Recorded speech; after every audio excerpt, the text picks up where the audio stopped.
SG Consultancy Services. Study MBBS in Russia, Philippines, Uzbekistan.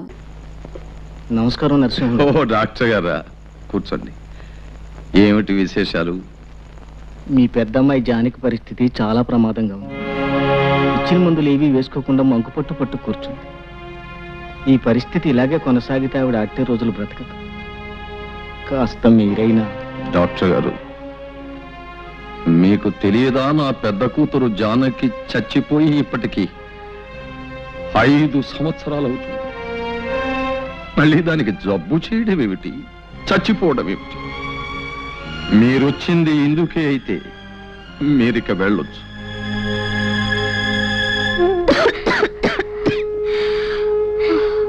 ఏమిటి ఏమిటి ఇది? ఇన్నాళ్ళు నిన్ను చూసే వెళ్ళలేకపోయినా కనీసం దగ్గరలో ఉన్నావున్న తృప్తితో ఉన్నాను. నువ్విలా ఆరోగ్యం పాడు చేసుకుని. అమ్మా, నిజంగా నా మీద కోపం లేదా అమ్మా? కడుపు చించుకు పుట్టిన బిడ్డలు తప్పు చేస్తే కన్నవాళ్ళకుండేది కోపం కాదమ్మా, కడుపు కోత. అమ్మా, ఇన్నాళ్ళు ఊరి చివర నేను ఒంటరిగా బ్రతికింది ఎందుకో తెలుసా? ఎప్పటికైనా నువ్వు దయదలిచి నా దగ్గరకు వస్తే ఓ నిజం చెబుదామని. ఏమిటమ్మా అది? అమ్మా, నేను కడుపు దాటి వెళ్ళడం మాత్రమే మీకు తెలుసు, కానీ ఆ తర్వాత ఏం జరిగిందో మీకెవ్వరికీ తెలియదు. నేను వెళ్ళిన మరుక్షణమే చేసిన పొరపాటు ఏమిటో తెలుసుకున్నాను. అమ్మా, నేను ఏ తప్పు చేయలేదమ్మా, ఏ తప్పు చేయలేదు. నేను చెడిపోలేదన్న ఈ నిజం చెప్పడానికి ఇన్నాళ్ళు బ్రతికున్నాను. నేను క్షమించమని అడగటం లేదు, దయచేసి ఒక్క నిజం నమ్మండమ్మా. నేను ప్రశాంతంగా చచ్చిపోతాను. అలా అనికే అమ్మా, నాకు తెలిసి నువ్వే తప్పు చేయలేదు. నా కడుపును పుట్టిన బిడ్డలు ఏ తప్పు చేయరని నాకు తెలుసమ్మా, నాకు తెలుసు. చాలమ్మా, ఆ ఒక్క మాట నాకు చాలు. అమ్మా, నాకు సహాయం చేసి పెడతావా? కన్న కూతురుగా కాదు, జీవితంలో అన్ని పోగొట్టుకుని చావడానికి సిద్ధంగా ఉన్న ఒక మనిషి ఆఖరి కోరికగా అడుగుతున్నాను. బావని ఒక్కసారి నాకు చూడాలని ఉందమ్మా. నాకు తెలుసు, పరువు ప్రతిష్టల్ని మంట కలిపి లేచిపోయిన ఆడదాన్ని ఏ మగాడు జన్మ జన్మలకి క్షమించడు. కానీ బావ దేవుడు లాంటి వాడు. ఆ దేవాలయం దాటి వస్తే గాని ఆ దేవుడి విలువ తెలియలేదమ్మా. ఏ కన్నీళ్లతో అతన్ని కరిగిస్తావు, ఎలా ఒప్పిస్తావు? ఈ ఒక్క సహాయం నాకు చేసి పెట్టమ్మా. అలాగేనమ్మా. అమ్మా, ఈ విషయం ఎవరికీ చెప్పొద్దు, నాన్నకి చెల్లాయి కూడా చెప్పొద్దు. చెప్పనని ఒట్టేయమ్మా. అలాగేనమ్మా, ఎవరికి చెప్పను.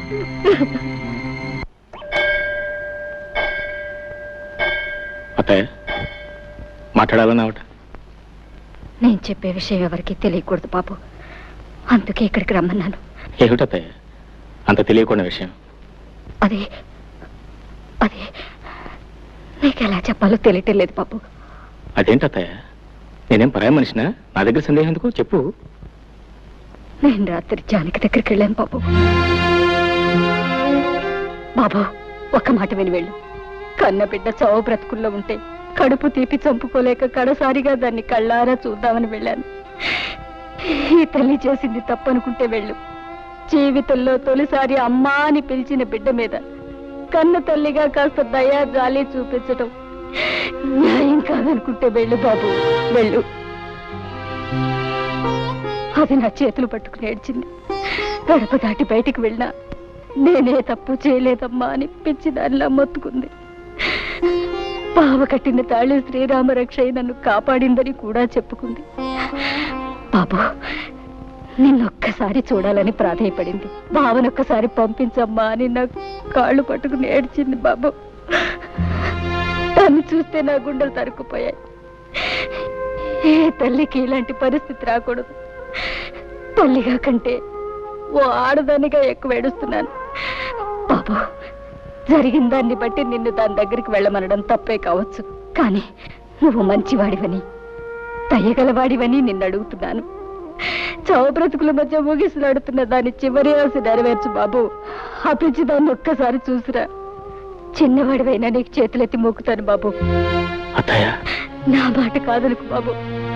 అలాగే తప్పకుండా వెళ్ళి చూసి వస్తాను. చాలా సంతోషం బాబు, చాలా సంతోషం. నువ్వు ఇంటికి వెళ్ళు.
నిజంగానే వచ్చావా?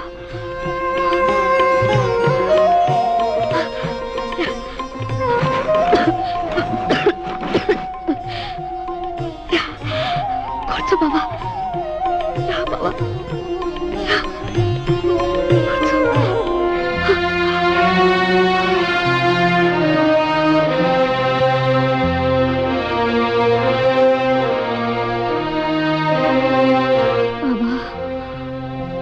జీవితాంతం నీకు తోడుగా ఉంటానని అగ్ని ముందు ప్రమాణం చేశాను.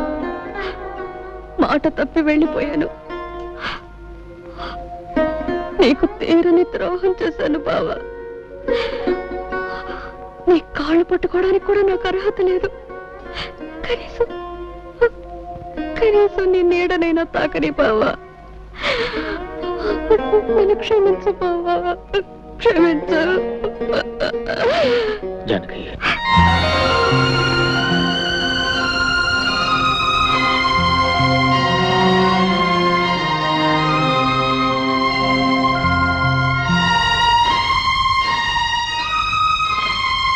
బావా,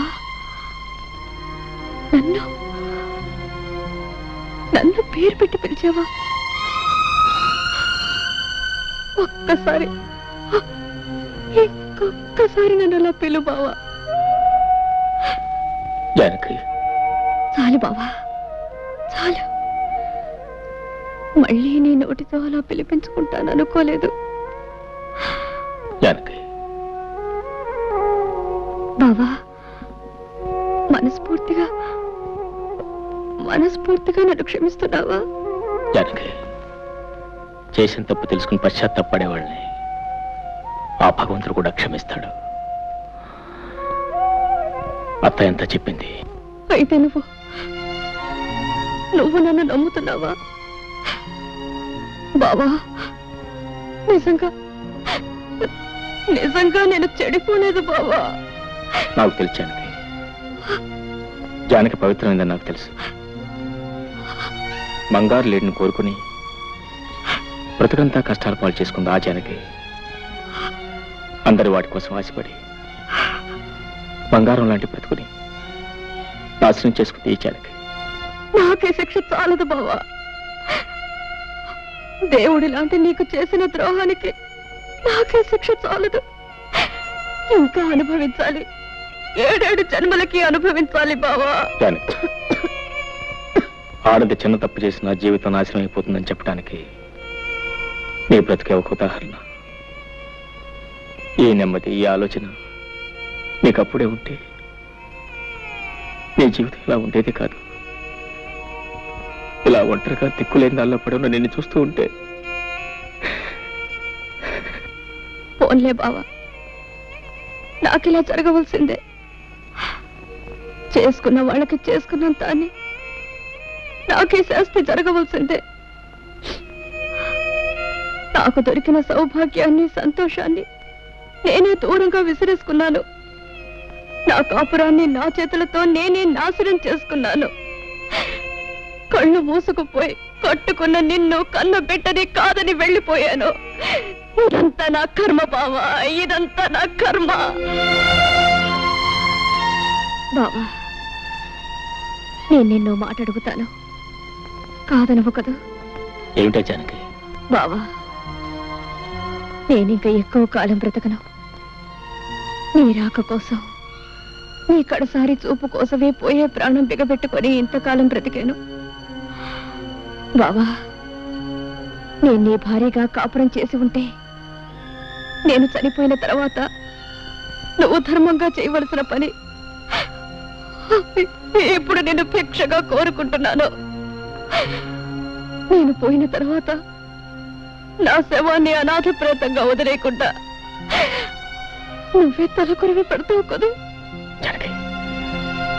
అలా మాట్లాడుకో, నీకేం జరగదు. చెప్పు బావా, ఇది నా ఆఖరి కోరిక. చేస్తానని చెప్పవు, ఈ ఒక్క వరం ఇవ్వవు. అలాగే జానకి, ఎన్ని అడ్డంకులు వచ్చిన నీ ఆఖరి కోరిక తప్పకుండా నెరవేరుస్తాను. చాలు బావా, చాలు. ఇక నేను సుఖంగా చచ్చిపోతాను. అలా అనకు జానకి, నీకేం కాదు, నీకేం కాదు.